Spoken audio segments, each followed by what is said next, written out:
Hey Nash, what should we make? We are trying to be a little healthier in the new year, but can't sacrifice flavor. Let's make some sheet pan shrimp fajitas. All right, let's make sheet pan shrimp fajitas.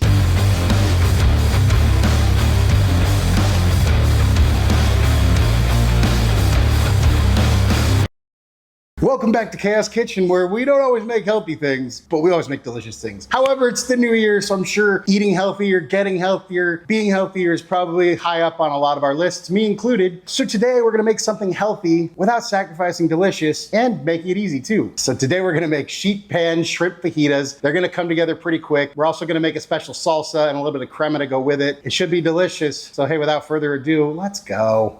So you wanna preheat your oven to 400 degrees. Then we take out some sort of a bowl to make our marinade. So we start with 3 tablespoons of some sort of neutral oil. I'm going with avocado. You want something with a high smoke point. A tablespoon of chili powder, 2 teaspoons of cumin, 2 teaspoons of garlic powder, a teaspoon of chipotle chili powder, and a teaspoon of salt. Then we want to hit it with a little bit of lime zest and the juice of that lime. Get this all combined into a lovely sludge. Set that aside. Then we want to slice 1 onion and a few bell peppers into strips. Then we put all of our veggies into a big old bowl, get them kind of mixed up, combined a little bit. Then we pour about half of our sludgy mixture over these guys and just sort of mix or toss to combine. Then we take out a lightly greased baking sheet, dump all of our veggies on here. Don't rinse your bowl because we're gonna use it. And just try to get these guys kind of spread out so they're roughly 1 layer thick. Doesn't have to be perfect, just do your best.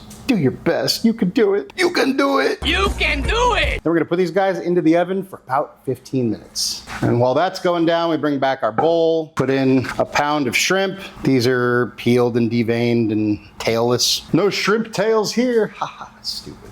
And then we pour in the rest of our sludgy marinade. Try to get all that goodness. It's all that flavor, you know.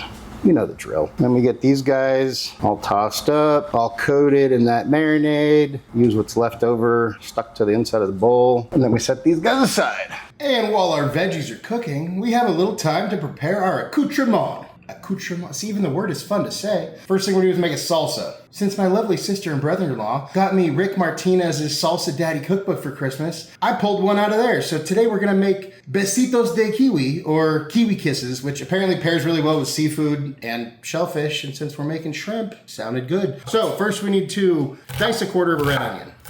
If you were doing this for a restaurant or something, yeah, you'd want all your pieces to be exactly the same. But if you're just making stuff for yourself and or your family and friends, honestly, who cares? And we'll throw this into a bowl. Then we want to take a few tomatillos, undress them, but make sure and be respectful. And they're kind of sticky and dirty. That's what she said. So once you've rinsed them, then we dice these guys too.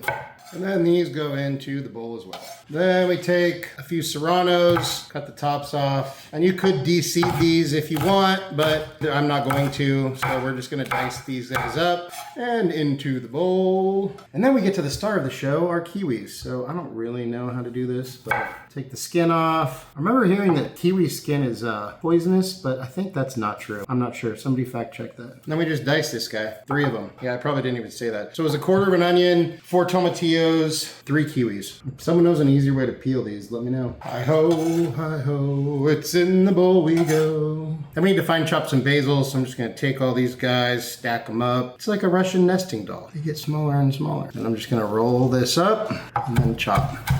And then the basil can join his friends or their friends in the bowl. Then this calls for the juice of a lime, but I am going to call an audible and I'm gonna do the zest as well. And I love the smell of zesting a lime.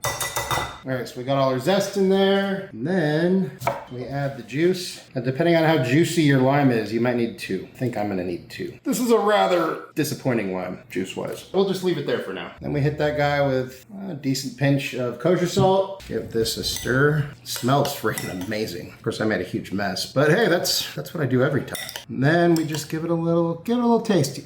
See if it needs any more salt or lime juice. Now that one's good. Oh my God, that's good. It's got the sweet from the kiwi, the heat from the pepper. You got the tomatillos, give you a little bit of a zing, and the onion. And then the basil just adds some extra oomph. Freaking amazing. So here we have our besitos de kiwi, or Rick Martinez's Kiwi Kisses salsa. Set that aside, let it hang out. Next, we're gonna make my version of an avocado cilantro crema. It's not gonna be traditional by any means. Usually I'll start with the actual crema like the Mexican crown, but I couldn't find any. So we're gonna have to make it from scratch. So here's what we're gonna do. So we got our blender bottle. I'm gonna set that aside. We are going to start with an avocado that hopefully isn't too overripe, considering I just bought it yesterday. What do you think? That's pretty all right? That's unfortunate. So then we get out an avocado. Don't worry about the sticker. We're gonna throw the skin away anyways. Go ahead and just roll your knife around that, and we'll just get this guy. We got a few blemishes, but I'll take it. Get rid of that. And then I'm just gonna spoon this guy right into here. You can also just squeeze it right out of the skin, but then sometimes that creates some back spillage and it's kind of nasty. So we got that in there. And then cilantro. Since this is going in a blender, we don't really need to chop it. I'll just rip it up a little bit. And we're gonna give this guy a good amount of sour cream, probably half a cup. And don't barehand your sour cream if you're serving this to other people, but this is just for me. Then I'm gonna add a little mayo for some more creaminess. I changed my mind, we're gonna use the whole cup of sour cream. Then I'm gonna use a little bit of milk, or if you had half and half, whatever. Just to thin it out a little bit, because I want this to be pourable, like from a squeeze bottle thing. So I'll just use that and I'll keep the rest on hand. I almost forgot. Pinch of kosher salt, and a little bit of black pepper. Then we put our lid on this guy. Then we put this guy on the base, and then we hit give it a taste. Ooh, it tastes good. I'm gonna add a little bit of lime juice and a little bit more salt. And then we're going to attempt to pour it into this guy. Boom. And there we have our cilantro lime avocado crema, or whatever the heck this is called. But either way, it's delicious. So put that in the fridge. Halfway through your cook, I want to give these guys just a little stir, mix them up, and back to the oven you go. And once our veggies are nicely softened, then we add our shrimp. Oh, come on, dude, get over here. Get out of there.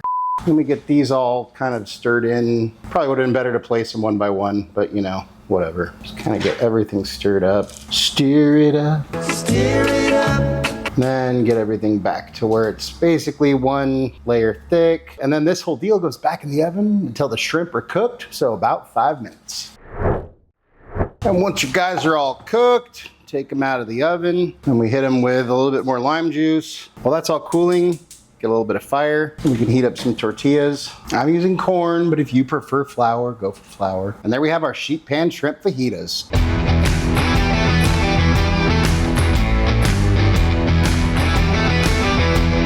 Then we can build our tacos. So we'll put down a layer of the veggies, your shrimp, a little bit of that salsa. Stay on the shrimps, dang it.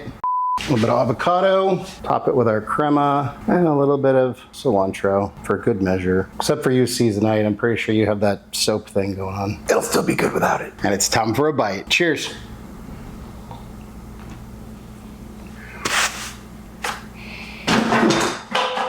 The shrimp is cooked perfectly, the veggies are delicious, the seasoning is awesome, and that salsa pairs perfectly with the shrimp. By the way, shout out to my sister. She has a baking Instagram. She actually sells some of her cookies and stuff. I don't think she's ready to ship yet, but go follow her and check out some of her stuff because she's really good. I'll post it somewhere here or something, and I'll post it down below in the description. This is a really good dish. It all comes together really, really well, and it was super easy to make. You could literally make this for your family in about 30 minutes. No problem, and they will thank you. Out of 10. And that's what I think, but hey, let's see what Nash thinks.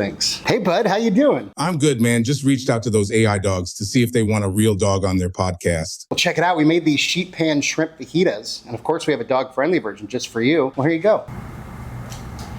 What'd you think? I was a little hesitant because it's healthy, but dang, that's good. Perfectly seasoned and perfectly cooked with tons of flavor and protein to fuel my antics and adventures. Anything you want to say to your fans? Never give up because you never know what the tide will bring in the next day. Nash approves, I approve. Look, another great dish, another easy dish to feed the family, friends, or whatever, having a party, and something healthy. Finally, now we've made a few. Something healthy for the new year, just in case it's a resolution or just something that you want to do. Hey, thank you all so much for watching. Really appreciate you all. Love you all. If you wouldn't mind taking a second, go like, share, subscribe, hit the bell for notifications, all that good stuff. If there's anything you want me to make, you want me and Nash to taste, go ahead and drop that down in the comments. And hey, if you like this video, go check out some of our other awesome videos over here somewhere. And just remember, cook more, eat better, embrace the chaos. That's it for now, folks. Until next time, be good and peace.